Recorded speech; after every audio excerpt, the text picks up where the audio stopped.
ಓಂ ಗಂ ಗಣಪತಾಯೇ ನಮಃ. ಶ್ರೀ ಗುರುದೇವ ರುದ್ರಾಯ ನಮಃ. ಎಲ್ರಿಗೂ ನಮಸ್ಕಾರ ಸ್ನೇಹಿತರೆ. ನಾನು ನಿಮ್ಮ ಪ್ರಕಾಶ್.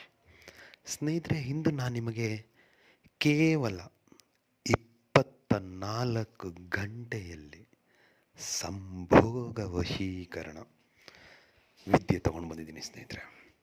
ಇದು ತುಂಬ ಸರಳವಾಗಿದೆ, ಹಾಗೆ ವಿಭಿನ್ನವಾಗಿದೆ ಮತ್ತು ವಿಶಿಷ್ಟವಾಗಿದೆ. ಈ ಕ್ರಿಯೆನ ನೀವು ಮಾಡಿದರೆ ಸಾಕು ಸ್ನೇಹಿತರೆ, ಅಷ್ಟು ಪವರ್ಫುಲ್ ಇದೆ.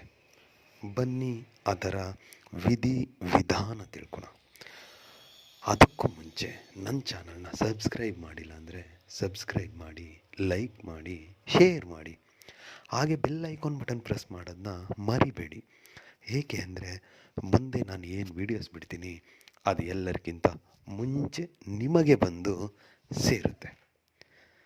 ಸ್ನೇಹಿತರೆ, ಈ ಕ್ರಿಯೆನ ನೀವು ಶುಕ್ರವಾರ ಮಾಡಬೇಕಾಗುತ್ತೆ. ಈ ಸಂಭೋಗ ವಶೀಕರಣನ ಹುಡುಗ ಇಲ್ಲ ಹುಡುಗಿ ಯಾರಾದರೂ ಮಾಡ್ಬೋದು. ಆದರೆ ಈ ಕ್ರಿಯೆ ಮಾಡಬೇಕಾದ್ರೆ ಹುಟ್ಟಿದ ನಿರ್ವಾಣದಲ್ಲಿ ಮಾಡಬೇಕಾಗುತ್ತೆ, ಅಂದರೆ ಬೆತ್ತಲೆಯಾಗಿ ಮಾಡಬೇಕಾಗುತ್ತೆ ವೀಕ್ಷಕರು.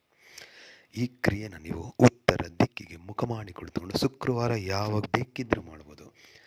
ಸ್ನಾನ ಎಲ್ಲ ಮಾಡಿ ಪೂಜೆ ಎಲ್ಲ ಮುಗಿಸಿದ ನಂತರ ಒಂದು ನಿಂಬೆಹಣ್ಣನ್ನು ತಗೊಳ್ಳಿ. ಒಂದು ನಿಂಬೆಹಣ್ಣನ್ನು ತಗೊಂಡು ಹುಟ್ಟಿದ ನಿರ್ವಾಣದಲ್ಲಿ ಉತ್ತರ ದಿಕ್ಕಿಗೆ ಮುಖ ಮಾಡಿ ಕುಳಿತುಕೊಂಡು ನಾನು ಏನು ಮಂತ್ರ ಕೊಡ್ತೀನೋ ಆ ಮಂತ್ರನ 521 ಸಾರಿ ಹೇಳಬೇಕಾಗುತ್ತೆ.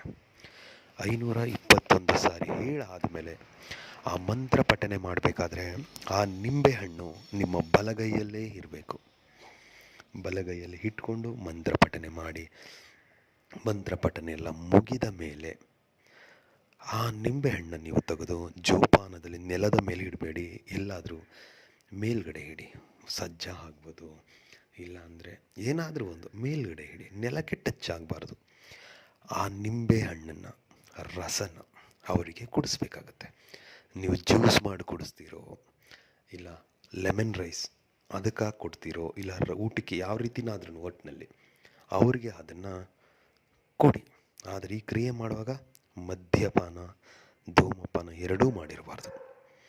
ಇಷ್ಟು ಮಾಡಿದ್ದೇ ಆದರೆ, ಅವರ ನಿಂಬೆಹಣ್ಣಿನ ರಸ ಅವ್ರ ಹೊಟ್ಟೆ ಒಳಗೆ ಹೋಗಿದ್ದೇ ಆದರೆ 24 ಗಂಟೆಯಲ್ಲಿ ಅವರು ನಿಮಗೆ ಸಂಭೋಗಕ್ಕೆ ರೆಡಿ ಆಗ್ತಾರೆ. ಇದರಲ್ಲಿ ಯಾವುದೇ ರೀತಿ ಸಂಶಯ ಇಲ್ಲ.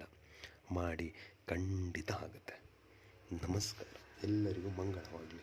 ಅದಕ್ಕೆ ಮಂತ್ರ ಹೇಳ್ತೀನಿ ನೋಡಿ. ಲಾಸ್ಟಲ್ಲಿ ಓಂ ರೀಂ ರೀಂ ಹಮ್ಮುಖಿ ಸಂ ಸಂಭೋಗಂ ಕ್ರಂ ಫಟ್ ಸ್ವಾಹ. ಮಂತ್ರ ಇನ್ನೊಂದು ಸಾರಿ ಹೇಳ್ತೀನಿ ನೋಡಿ ಸ್ನೇಹಿತರೆ. ಓಂ ರೀಂ ರೀಂ ಹಮ್ಮುಖಿ ಸಂ ಸಂಭೋಗಂ ಕ್ರಂ ಫಟ್ ಸ್ವಾಹ. ಈ ರೀತಿಯಾಗಿ ಮಾಡಿದ್ದೆ ಆದರೆ